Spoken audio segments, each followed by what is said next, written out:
Question is, who gets blamed for this? CNN chief data analyst Harry Etten is here this morning. So, simple question, who does get the blame, and how does that compare historically to past people getting the blame? Well, guys, you got any question, comments, jokes, or disagreements? You can go ahead and send it in a super chat. I'll be happy to read it out loud and engage with it. Great way to support the show and to stay engaged. All right, guys, let's keep it going. You know, the buck stops at 1600 Pennsylvania Avenue. Donald John Trump, the president of the United States, and to a historic degree, look at this, blame for the increase in gas prices. 77% say Donald Trump. I looked back at every president that I could find on a similar question, which is when the gas prices rise, who gets the blame? Trump gets the blame more than Joe Biden did back in 2022, more than Barack Obama did in 2012. And here's the worst part about it. The problem with Biden is that, look, if Biden would have just not did all that spending with all of those bills that he was pushing through, inflation wouldn't have been that bad, and he'd have been able to blame it on Trump.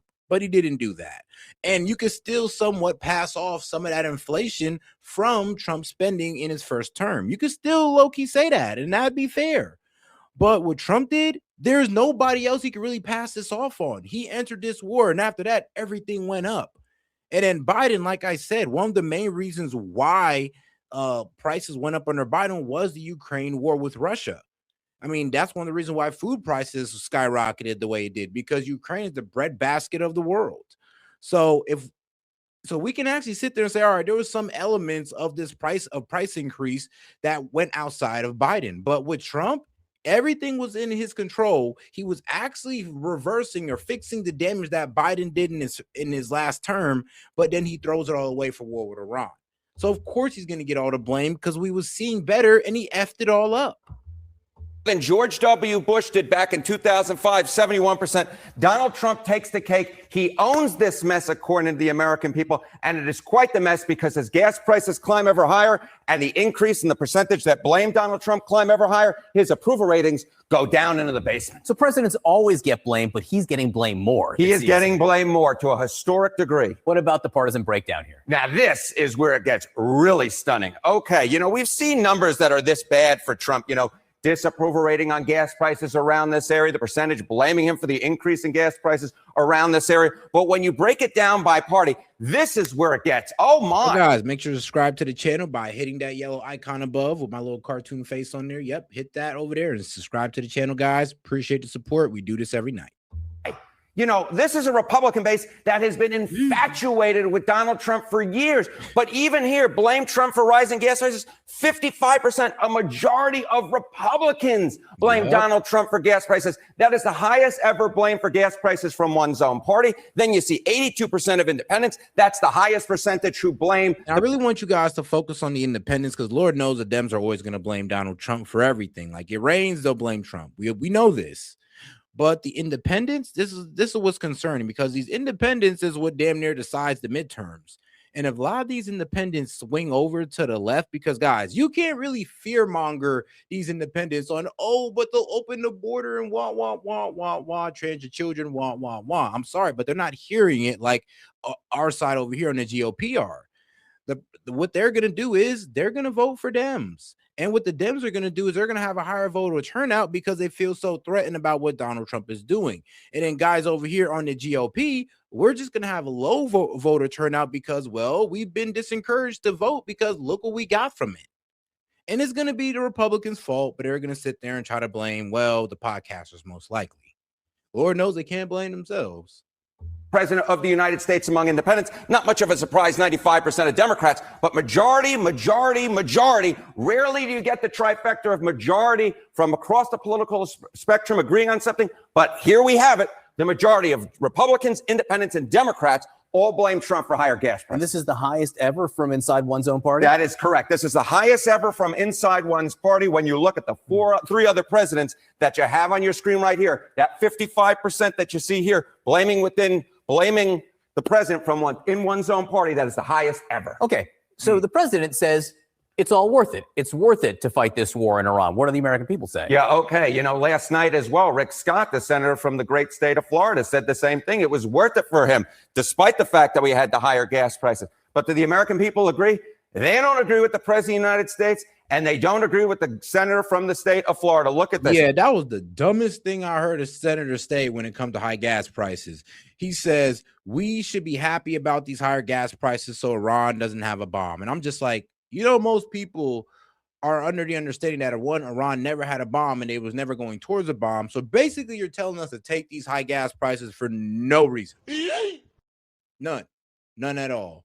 And that's how the Republican Party's further pissing people off. Is the Iran war worth higher gas prices? 60. That and the Zionism, that and the heavy tone of Christian Zionism is also pissing people off as well. Y'all might want to work on that.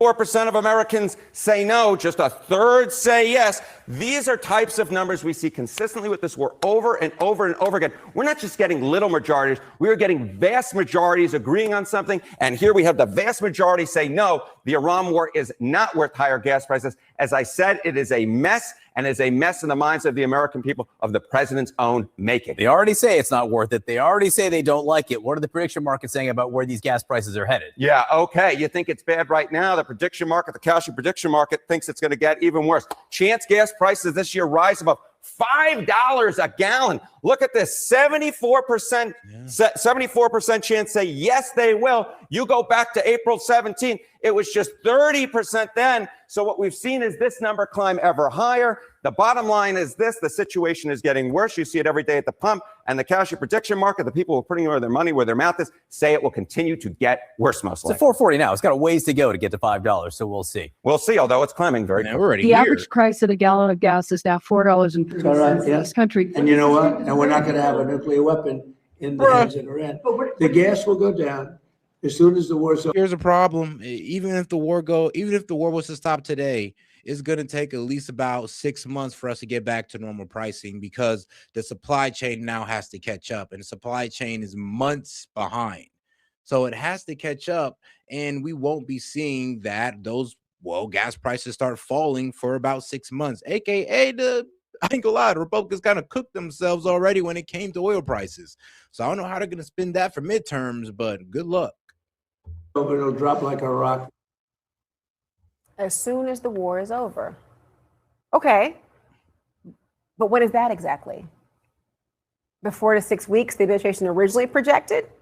Because right now, the short term, I think the word he used was excursion. That's entering week 9. Gas prices hit a 4-year high today, a 4-year high today. And some places are flirting with prices nearing $5 a gallon. Much of the United States is waking up to something of a gut punch when it comes to much of the United States is waking 4-year high today. 4 months, but no, 4-year. Yeah, it's almost that $5. Yeah, that's pretty damn high. Because what was it? The highest it got under Biden was like $6, and then it fell past then, and that was like in 2022. So yeah, the past 4 years, this is the highest gas has been. So Trump is out here breaking price records in the wrong direction. Guys. And some places are flirting with. Oh, and make sure to double tap that screen and like the video, guys, and also subscribe to the channel while you're at it. Let's get those likes up. Let's get to 100 likes. Prices nearing $5 a gallon. Much of the United States is waking up to something of a gut punch when it comes to gas prices. Overnight, prices jumped again by 9 cents to a new national average of $4.39 a gallon. That's up 33 cents from 1 week ago. And prices are up really from coast to coast. The average in my home state, Indiana, has risen $1.09 in the past week alone. Joining me right now is Patrick DeHaan, head of petroleum analysis for Gas Buddy, to talk about where things are and where things could go from here. Patrick, thanks for being here. Yesterday, and here's the thing, gas is not the only thing that's going to be affected. Of course, there's a fertilizer crisis that nobody's talking about, and we're going to go ahead and get into that because a lot of people are ignoring it because, well, they don't want to scare you. But hey, I'm here to tell you the truth, and I don't really care about how scared you get about this. And if you get too scared, well, go to another channel that feeds you comfort. Go ahead and get your comfort content for today. Over here, we're going to feed you the facts. And the fact is, if we don't stop this bullshit, man, I swear to God, bro, food prices are going to get ridiculous. And people are already having a hard time affording groceries. So if it gets worse, oh, man, bro, just go ahead and kiss the Senate goodbye as well. Not just the House, but the Senate. and the Republicans will have nobody to blame but themselves, and MAGA will try to blame some other people. But I'm sorry, you guys will have nobody to blame but yourselves for defending this war that was only making the approval numbers go down even worse. I just don't know what to tell people who don't want to listen while they're making a mistake. And here's the thing, the Dems aren't going to stop you from making a mistake. If anything, they're going to clap you on. They're going to keep on going like, yeah. And here's the thing, because they're taking on the argument, you now identify the anti-war position as a left-wing position, and you're not even willing to hear people out on your own side. So now you're really screwing yourselves over by turning yourselves into the left. They did a study to find out what percentage of kids under the age of 10 know where milk comes from. Did you know a third did not know that milk comes from cows? They thought it's just at the store. Do you know why? Because we have no clue what farmers do on a daily basis. You and I don't. We don't even think about farmers. All we think about is, why is this food so expensive? Farmers have become greedy, but we don't realize that the Strait of Hormuz challenge that's taking place right now, 33% of global fertilizer seaborne trade passes through the Strait of Hormuz. Just in 2025, you know what percentage of farmers filed bankruptcy last year? Up 46%. These people could go 1, 2, 3, 5 years making nothing. And today, it's the worst it's been for them in a long time. And when we think about farmers, I think about the feeders, they feed you and I, the builders, and the risk takers, and only 9% of Americans that are in farming are under the age of 35, which means what? Young kids are not growing up saying, I want to be a farmer. They're saying, I want to grow up to be a YouTuber. We need more people wanting to be farmers. We're going to talk about the challenges farmers are facing today and how the war with Iran is impacting their bottom lines. Or maybe we just need to make it mandatory for everybody to start farming. Everybody grows their own food and everybody adds to the national food supply. And that should bring down, prices pretty damn well. But that requires everybody to start planting. That requires cities to start cleaning up their streets to, make way for this new type of every citizen gardening plan. And, that's going to help out a lot. But if we ain't trying to do that, we just trying to give out, government subsidies and think that's going to work, then we're going to further screw ourselves. But yeah, the only real way to make this work is to add more into that food supply. And that'll be making, every American citizen add in on that, not just the farmers. Today. If you get value out of this video, give it a thumbs up and subscribe to the channel. And to the 51% of the audience that watches us on a weekly basis, but you don't subscribe, it would mean the world to us if you click on that subscribe button. Having said that, let's get right into it. So, guys, make sure you subscribe to the channel as well, too, guys. Make sure to hit that icon above and double tap that screen, guys. Let's get to 100 likes. Prices of fertilizer in just the last few months went from $350 per ton to $600. Whoa. And these farmers are being hit by it. Now, when we think about farmers, the shipping crisis is making your grocery prices higher, not because farmers are trying to exploit you and I, is because they're going through a challenging time right now. By the way, the average farmer, people don't know what their margins are. In a good year, farmers make 3 to 10% net profits. Average year, 0 to 5. Many years, they'll make nothing. Literally, they will make nothing many years while they're building their business. So as they're going through this is the challenge. I got 4 things going on. Number 1, farmers' problems equals consumers' problems. So if you're wanting to fix your problem, we got to help the farmers out. Yeah. Inorganic input. So fertilizer and chemical costs. That's one of the things we're talking about. Number 2, energy costs, production and transport. That fertilizer that's coming here, that a third of the world's fertilizers is being done right now by China. I think 25 to 30%. You got India's on that list. You got Russia's on that list. You got, I think Belarus is on that list. Couple of these countries are on that list that we're going through. So you got production and transport. Well, if the Strait of Hormuz got a blockade, guess what's not coming to anybody?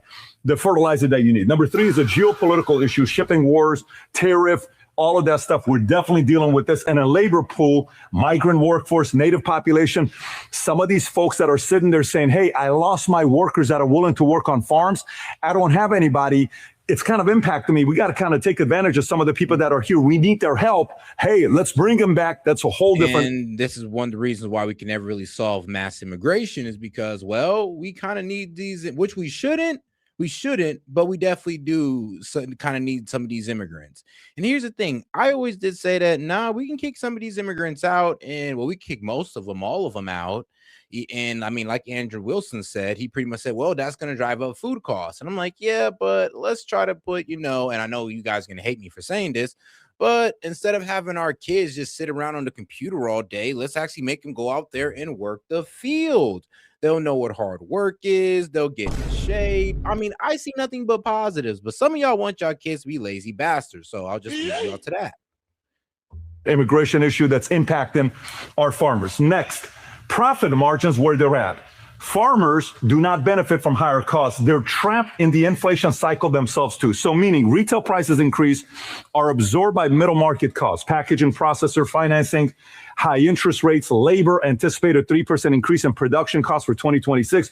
Farm profit margins are likely going through negative this year, meaning farmers are probably making nothing in 2026. So if you look at this, the farm input squeeze 2020 to 2026, fertilizer costs up 63%, machinery up 38, fuels up 38, repairs and supplies. Yeah, but I also work a job on the side. So yeah, that's why I can talk. And I've also did hard labor job most of my, teen years. Yes, most of my teen years, I was picking up tires and metal parts for my dad's tire company. So yes, I know what hard work is. And I'm not just a streamer, bro. I'm also, I'm not going to go too much into what I do outside of YouTube, but just know that I still work with my hands. 27%, chemicals, 22%. They are having issues financially themselves producing the product that you and I need. By the way, when you think about different industries farmers are at and what kind of money they make, row crops, they make 2 to 8%. This is corn. If you go to dairy farms, 0 to 5%, they don't make a lot of margin. Livestock. And here's the thing. How about this? Yes. Even if I was to become a full-time streamer, don't worry. I'll put my kids out on the farm too. How about this? I'll even help and go out on the farm. F it. I can use the fresh air. I'll go ahead and take the outside time. Like you guys acting like I ain't all in on the plan either. It's like, come on now. Don't be a bunch of lazy bastards. Get out there on the farm so the immigrants don't got to do it. There you go. I mean, shoot, the college kids can go on the farm as a second job. There you go. I mean, let them put some hard work in. We're going to start having less fat asses around here. Why? Because they're out there on the farm. Beef and poultry 5 to 12%, and the ones that make good money is the niche markets. Like we got a couple farms here that we go and buy the eggs from there. It's organic, it's ran typically by a family. They make 10 to 25%, if not higher. This is why farmers heavily rely annually on the federal government to give them money, or else they're not going to be able to survive. You know what we paid them this year? In 2026, I believe the budget is $44.3 billion. You know what that number was just 10 years ago in 2016? 2016 was $12 billion. We went from 2016, 12 billion to 2026, 44.3 billion. Because if we don't pay them, they don't make money. They leave the industry and they go to a complete different business. And by the way, in Florida right now where we live, since 2005, do you know 90% of the orange groves that we have in Florida, you hear about like the Orange Bowl, everything in Florida is about orange. Since 2005 till today, 90% of all the orange groves have been destroyed because there was a blight that they claim came from Asia. Some are allegedly saying this came from China. They dropped it to hurt the Florida market. Students come up here, they hurt the farmers. 90% in Florida, and the business is still solid, but 90% was impacted by. So the risk that they have, weather, conditions, all of these different things, they still get up every day. Just like Paul Harvey said many years ago when he told the story of God loves farmers, there's a reason for it. Let me continue as we're going through this year. Imagine being a farmer last 6 years. You dealt with COVID, all the regulations, travel, everything's shut down. Oh, give me a break. All I'm trying to do is make money. That hurt them. Ukraine, 2022, 2024. Why? Again, fertilizers, 18%. And now you got the war that's taking place here. That's impacting them as well. So shipping disruptions do not stay in the Gulf. Inputs leads to planting decisions, leads to crop yields, leads to grocery shelf prices. And then what happens? Post-epic fury, U.S. urea import costs jumped 30% in a single week. By the way, last but not least, this chart I want to show you before we wrap it up. 70% of American farmers today cannot afford all needed fertilizer. 70. I mean, it doubled in price. It went from $350 a ton to $600 a ton. It almost doubled in price. I'm sorry, but I can see where a lot of farmers are just putting their hands up like, yo, I can't afford damn near doubling in price. Like, yo, maybe a 25% increase, but doubling? Yeah, I can see where they're running like low margins or just none at all. Percent of all farmers cannot afford the amount of fertilizer they need today. If you want to get even more specific of by what product, rice, 88% of them can't afford it. When it comes down to cotton, 86, peanuts, 84, sorghum, 80, oats, 73, wheat, 70, soybean, corn, fruit, barley, vegetables, 61% they cannot afford a fertilizer. And if you're wondering market-wise, what area it is, 78% is what region? Us, where we are, okay? Southern region, 69% is northeastern region, 48 is Midwest, and then you have 66%. I mean, it's not as bad in my area, and I'm in Ohio if you don't know, so it's only 48%, while everybody else is dealing with basically above 60%. If you're in the Midwest region like I am, you're pretty much chilling at 48. And Ohio's a big farming state, so this is kind of one of the reasons why it's a bit blunted over here in our area. And that is the Western region. This issue, you may be watching this saying, why should I care about this? Well, if you care about the food that you're eating, if you care about, if you're not going to do the farming, because I'm not going to do it myself, it's not something I choose to do. I chose a complete different profession. You also didn't choose to do it. Just like somebody chose to serve the military and go to, wherever they are in the world right now, 18 months away from their own families. It's not a job you and I decided to do. We want people to choose to serve the military the same way we want people to choose to wake up every single morning wanting to be farmers. And the most important thing they need is what? An incentive and pride that you and I are grateful for them, and we understand the challenges they are facing today. So whenever you hear conversations about farmers, wherever you go where you run into farmers, we had an event a couple of weeks ago at the Trump Doral, and it was a man, I was telling the story of Paul Harvey about God-loving farmers. He comes to me afterwards on my house. He's got his old hat on. He's a farmer. We sent a bunch of our guys to his place. A guy named Saul, Mario, and a couple other guys went to the farm. A couple different people are there spending time with them. The stories, the pride it takes to do what they do. If you run into a farmer at an airport or anywhere else, and they say they're farmers, or they're farmers, take a quick second and say, thank you for your service. Because without them, you and I and America would be in a lot of trouble today. We'd be cooked without these farmers. And I mean, let's be real. I mean, if we don't got them and we ain't helping them out, then there's going to be a food shortage or just food just going to be outrageously expensive. So, yeah, we do need to help the farmers out, but we also need to find a way to, increase the supply of food. And not like I said, I mean, it's either we just start popping up more farms, we start making American citizens take up farming in their backyards or something to add to the food supply and all this good stuff. Or we help farmers come up with a more productive way or a more efficient way to grow food. It's something got to be done. We just can't sit here and pretend like this is something we can just keep kicking down the road. If you got value out of this video, give it a thumbs up. And to the 51% of the community that watches our content but hasn't subscribed, click on that button. It means a lot to us, helps us out with the algorithms. And if you enjoyed this video, you want to watch another video I did. Well, let's go ahead and get over to the next video here. Let's get into Fox News. Just came out with a video here. Oh, God, make sure to double tap that screen and like the video, guys. Let's get more people on the conversation by double tapping that screen. Ambassador to the UN, Michael Waltz, is with us. I am not a big supporter of globalist organizations, with all due respect to the great job you're doing. I'm just not. We pay all this money for the UN, and they put countries like, Iran on human rights commissions. They have been historically anti-American, anti-Semitic. I think its era of usefulness is long since passed. However, will they be helpful here? I tend to doubt it.